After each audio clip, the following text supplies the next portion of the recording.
Sa videong ito, pag-uusapan natin kung paano malalaman ang classification ng hawak ninyong lisensya or kung kailan pwedeng mag-change ng classification.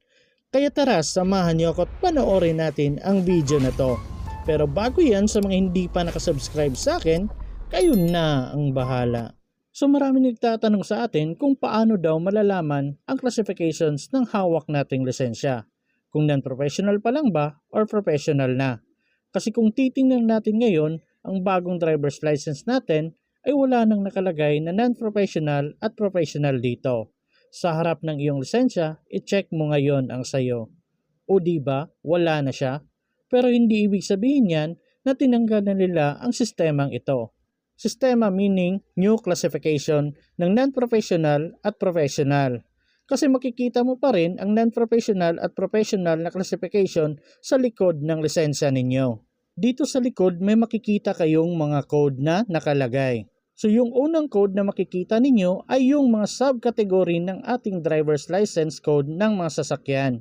At sa next video ko, pag-usapan natin kung ano yung mga subcategory na yan. At dito sa pangalawang column, makikita ninyo ang classification ng ating mga lisensya. Kung may makikita kayo ditong NP or NPL, ibig sabihin yan ang iyong lisensya or driver's license ay non-professional pa. At kung PL naman ang nakalagay dyan, ibig sabihin ang iyong lisensya ay professional na. So dito nyo po malalaman kung ano yung classifications ng inyong driver's license kung non-professional or professional na. So ulitin ko, NP for non-professional or NPL, tapos yung PL naman for professional. At ang last part ng column na ito ay kung anong klase ng transmission ng sasakyan ang pwede mong imaneho. Kung AT, meaning automatic transmission. At kung MT, meaning manual transmission. So kung AT po ang nandyan sa likod ng inyong driver's license, ibig sabihin yan automatic transmission lang po ang pwede ninyong imaneho. At hindi po kayo pwedeng magmaneho ng manual transmission. Pero kung MT naman po ang nandyan sa likod ng inyong driver's license, ibig sabihin po niyan pwede po kayong magmaneho ng manual transmission at pwede din po kayong magmaneho ng automatic transmission. Yes po, kasi yun po ang policy kapag manual transmission ang nasa driver's license niyo, pwede po kayong magmaneho ng automatic transmission. Pero kung automatic transmission naman ang nakalagay, hindi po kayo pwedeng magmaneho ng manual transmission. So ngayon pag-usapan natin kung kailan pwedeng magpa-change ng classification from professional to non-professional. Kung holder ka ng non-professional driver's license na may restriction code 1 or driver's license code A at A1, pwede nyo po yung i-upgrade into professional driver's license after 6 months. So take note guys, restriction code 1 or driver's license code A at A1 lang po yan.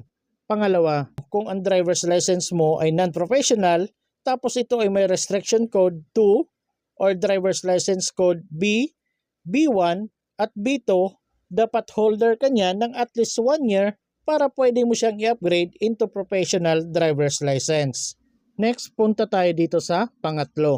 For example, holder na kayo ng professional driver's license na may restriction code 1, 2, yung luma po yan. Pero kung bago ngayon, ito po yung driver's license code A, E1, B, B1 at B2. So make sure holder kayo ng professional driver's license for at least 4 years para makapag-additional kayo ng restriction code 3 or driver's license code C at D.